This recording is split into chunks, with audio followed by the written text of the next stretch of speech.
Човекот длабоко во својата природа знае дека има нешто што го создало.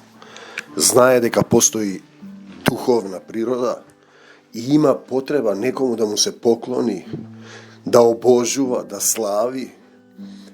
И во недостаток на духовна поука, во недостаток на светлината Исусова, тој слави се и се што денови, датуми, годишници, родендени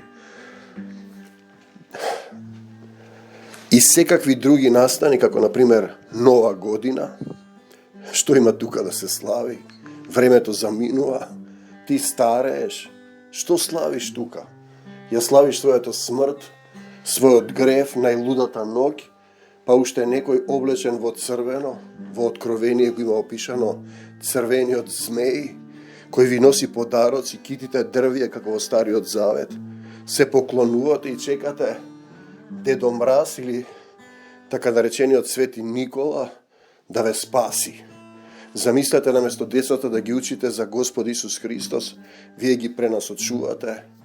И тоа се едно од многуте ликови над зверот на кој вие им се поклонувате. Што има да се слави во Нова година? Нема ништо вредно за славење во овој паднат свет, во оваа долина на сенка смртна, освен второто Христово пришествие, Откровение 16:16, ги собра сите на местото по еврејски наречено Армагедон. Значи, армакедонските слави ги славиме, второто Христово пришествие. Ние имавме една таква манифестација во која доаѓаа македонските заедници од соседните земји, но за жал сопреа да ги финансираат телесните луѓе во нашава земја, бидејќи ним се им пречи Македонија како земја која има обврска да го шири Евангелието по македонецот кој го сонувал апостол Павле.